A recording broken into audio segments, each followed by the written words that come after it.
Hi, everybody. We're a few minutes late. We were having some technical difficulties, but we've got things ironed out. And today I am here with Dr. John Duffy. Thank you so much. John filled in at the last minute, and I'm so grateful for that. John is the author of Parenting the New Teen in the Age of Anxiety. So lots of people have been asking us to talk about anxiety and depression for these kids who are really struggling right now. Yeah, I mean, Can I?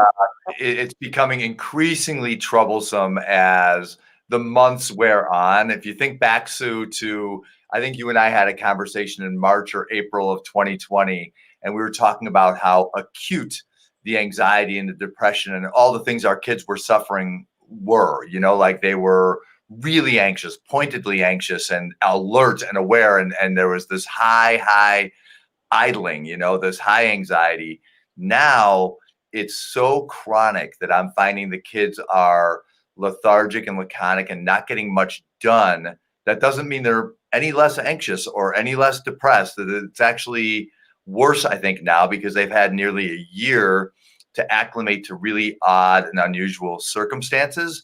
It just presents so differently now that it's so I'm finding myself, the parents I'm working with are struggling just to engage kids, just to get them engaged in a conversation, to sit up and get out of bed and move a little bit. That move from inertia to just movement would be such a big change for kids. Okay, well, so we asked parents to give us their questions. So they were very generous and very thoughtful in their questions. And I think even just the few words you said, it sounds like it's pretty universal. So if there's any comfort in knowing that you are not alone in this, you should be clear that it is prevalent now and parents are really dealing with a lot of this. So let's start. I'm just going to go through a question at a time. The first one is, this teenager is not hanging out with friends anymore, not playing basketball, not doing any of the things he used to love to do because it won't change anything. And when he opens up, which is only rarely, he says he just feels like every day is the same. Yeah, there is this sense of pervasive kind of hopelessness among kids. And I find that parents, myself, we press this idea that no, things are going to be normal very soon. There's a vaccination, this is going to be a great year, and yet I'm hearing from kids and parents are like, well, you told us that 2 semesters ago. You told us that last semester. You're telling that, now we don't believe it. We don't believe that things are going to feel normal again. We can't envision that that's ever going to happen. And so why am I going to engage? Why am I going to work so hard to kind of end back where I am? We understand pretty much because we're feeling it as adults too. Like, I just don't understand how every day is Friday. Like, I turn around and it's Friday. So I think all of us are having similar feelings as our kids, but like, what do you do? What does a parent do when that is what they're living with and they know it's not healthy and they just don't know what to do to change it? Well, are there tips? Yeah. So the thing I'm finding is working most for families is when parents set the tone that we are going to behave and think as if. So we don't know where the goalpost is, where the very end of the pandemic is, for example. We don't know when we're going to stop wearing masks. We don't know when we're getting vaccinated. But if we act as if we work out as if that this is ending soon, if we practice our instruments and we run and we do our work as if things are ending soon, then we'll be prepared when that time comes. And if parents can set this tone, and this is on us, but it helps us as well. And I find myself doing it a lot too. Not my idea. This comes from a couple of parents I work with,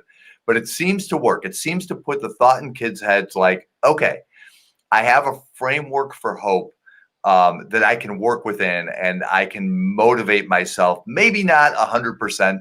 Nobody's motivating themselves 100%. Let's be honest, but if you can get 70% out of them, that's really, really great. And I also want to just remind parents, in case I forget, that I always look at the goals of parenting as competence and resilience, and keep in mind just making it through all these bizarre months, day after day after day. That's competence and resilience. You're actually doing what you need to do, even if it's not what you pictured 2 years ago. I love your suggestion about playing the part, because I often think about, especially kids in theater, they really know how to play the part.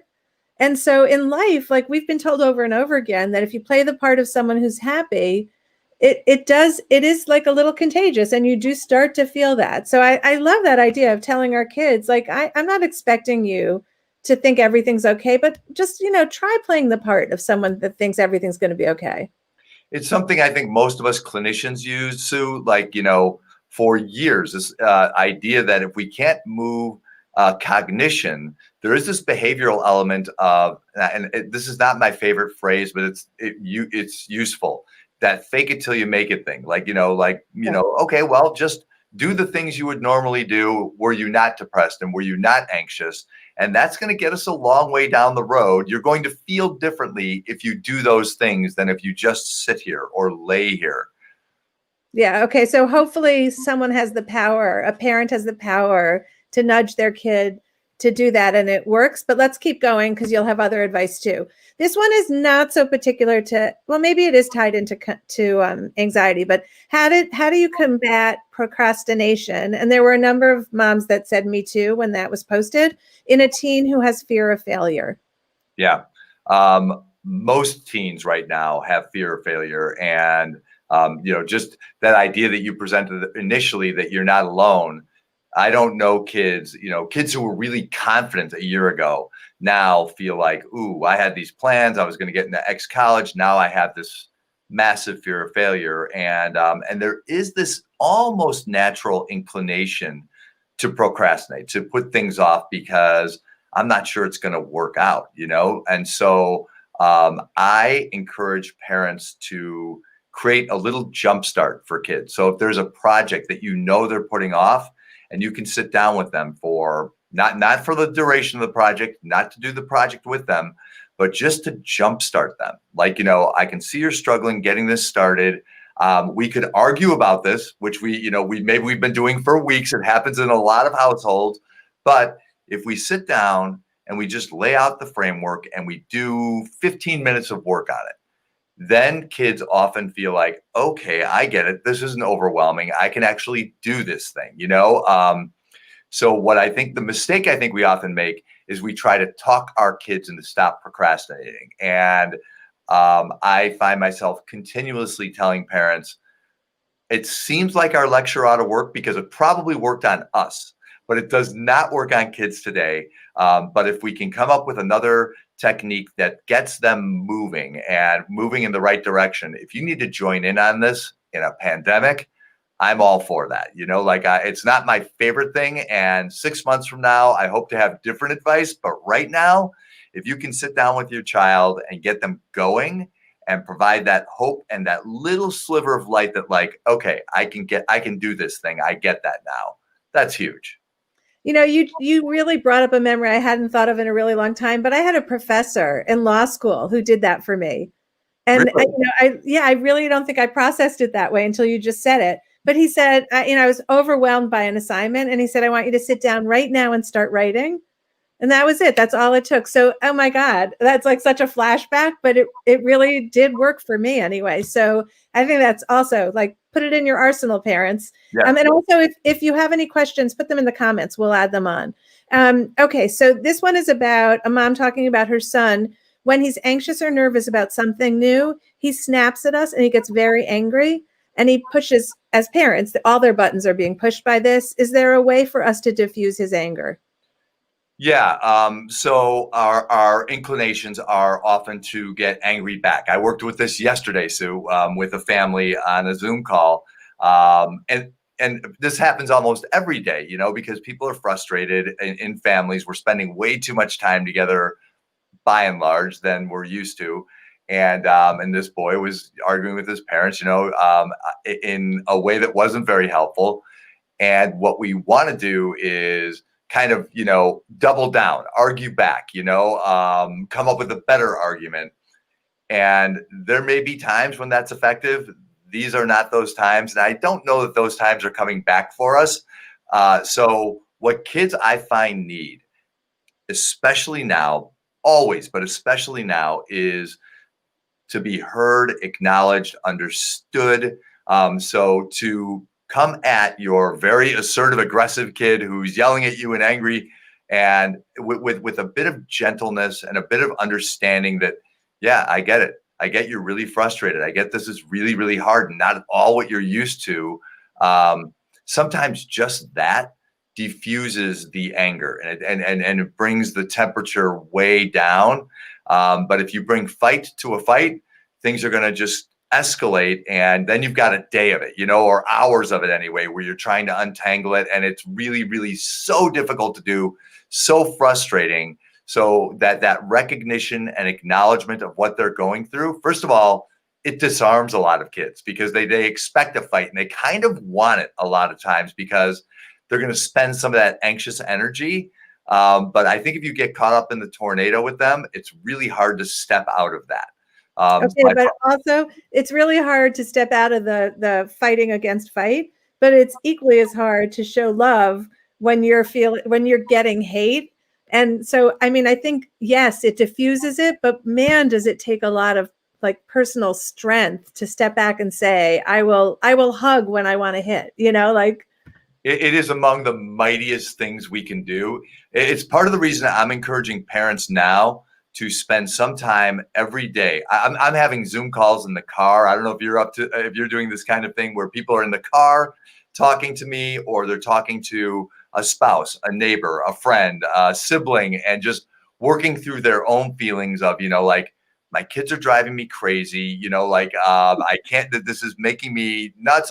They're not following any of my directives. The beds aren't made, the dishwasher's not filled, the homework and the e-learning's not getting done. And I totally get that frustration. And I encourage parents, like, work it out that way. Get that support from another adult, whether it's your co-parent, your spouse, or somebody else, so that you have some energy to lend to some of this other stuff. Because you're right, this is mighty parenting we're asking people to do.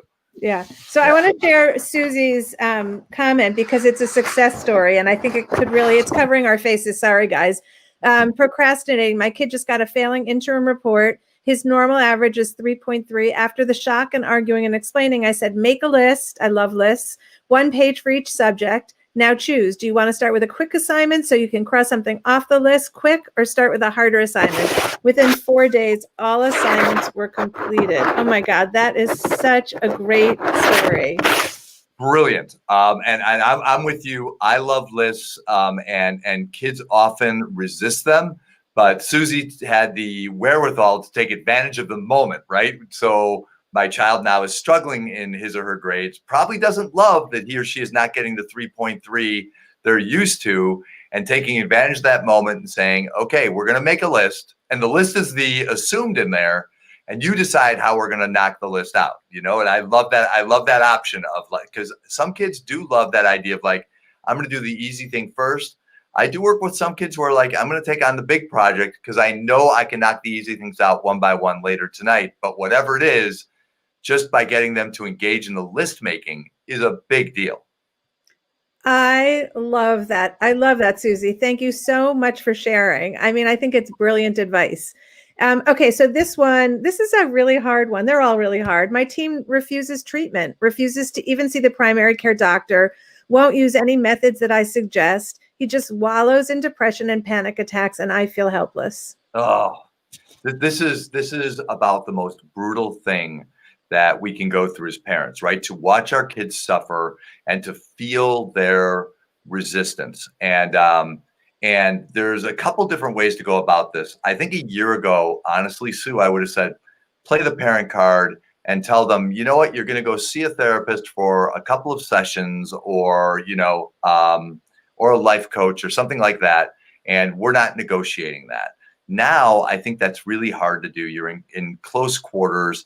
And I think a different approach is requisite here. And it's kind of along the lines of what we were talking about before, that kind of really gentle approach where you recognize out loud, like, I can see you suffering. I know you're really, really having this difficult time.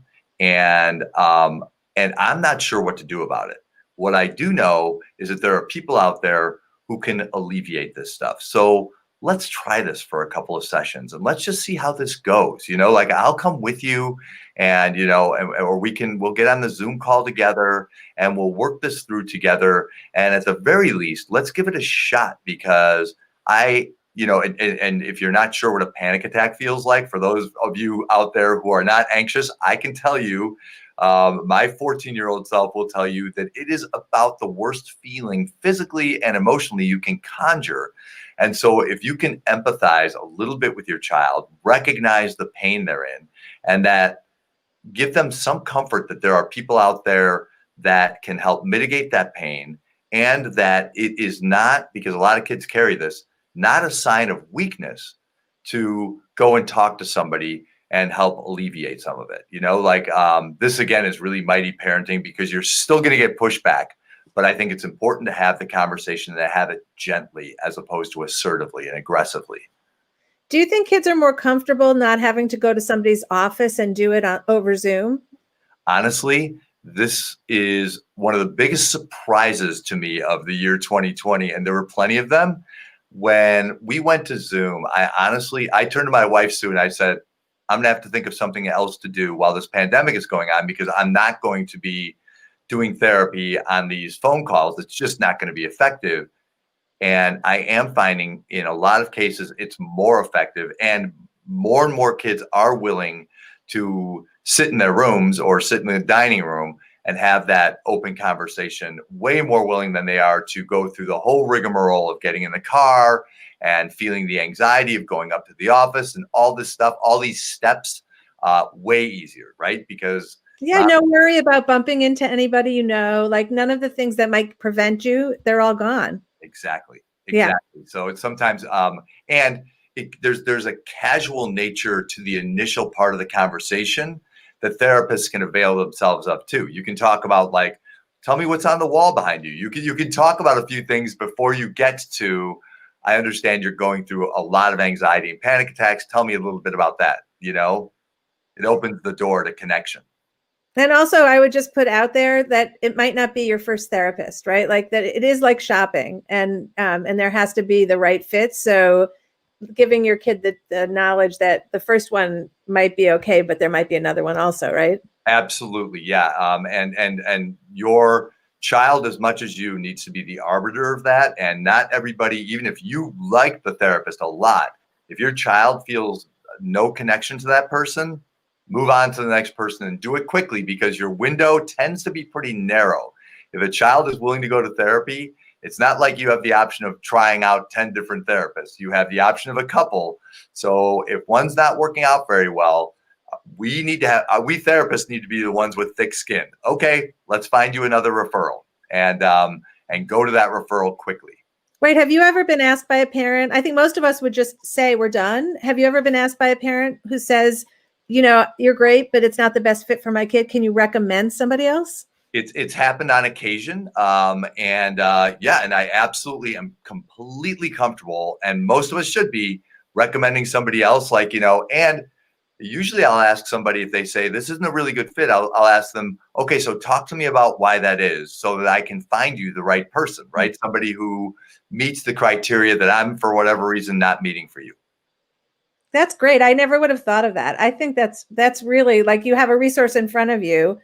It's hard to be honest that it didn't work, but it's not you, by the way. It's my kid who's not. Right. And it's really tricky to find another therapist, right? It's hard to find that match, that chemistry between child and therapist. So it might take a few tries, but you don't get a dozen of them. Okay, so this is one I always feel like hearing what we should do is great, but getting language around it is so helpful. So how do you start the conversation without putting them on the defensive when, like, you're worried that there's signs of anxiety or depression, and it's like we feel so nervous? How do we start the conversation and get it right? So I find that when parents are willing to talk about how they're feeling and their own struggles, kids are willing to open up a little bit because their parents are humanized a little bit. Sometimes kids have their parents on a pedestal where you've never been through anything like this, and so you're not going to understand what it is I'm going through. So if you talk a little bit about either what happened when you were your child's age or what's happening for you right now, and be a little self-disclosing, then your child is more likely to open up and talk to you about what he or she is going through. And the way to go about this and the language to use is language of curiosity, not of, accusation or your grades are slipping and we're not happy about that. But it's more somewhere along the line. This is the kind of language I'm finding works, Sue, is, I noticed that you seem to be really sad lately and you spend a lot of time alone, or you seem nervous to go out with your friends, and just point out your observations. I just want you to know that you can talk to me about that. And I encourage parents to, if you can tell you're losing your child early in that conversation, make yourself available for the next conversation. So a lot of parents feel like, oh, I failed because I didn't get them to agree to therapy, or we didn't fix the thing in the first conversation. And that rarely happens. That hardly ever happens. But if you make yourself available and you say, you know what, this is an ongoing thing. Let me know and keep talking to me about this. And we'll talk like this. I'm not trying to get you in trouble. This isn't a witch hunt. I really want to help you kind of feel better. And whatever I can do to do that, I want to do. So I'm here to listen anytime you need me. And I find that once you lay that initial groundwork, kids are way more likely to eventually come back to you. But you might need to be a little bit patient. It's probably not going to happen in conversation number one, unless your kid's having a really hard time. On occasion, it does. So yeah, the hard thing there is the patience part, because we're desperate to at least start putting things in place to help this improve. And you may actually, the first or several conversations might have no yield. So, Sure. So, okay, let's see. First of all, Susie's had a lot of successes, and she does, again, point out something that's really important. They're waiting 4 weeks for the next referral because therapists are busy right now. So that is totally true. Right. That is so true in most every area that I've talked to, and most of us therapists in this past year have been in touch with therapists across the country in ways that we never have been. My bias is most of us are in some kind of network or another, just supporting each other.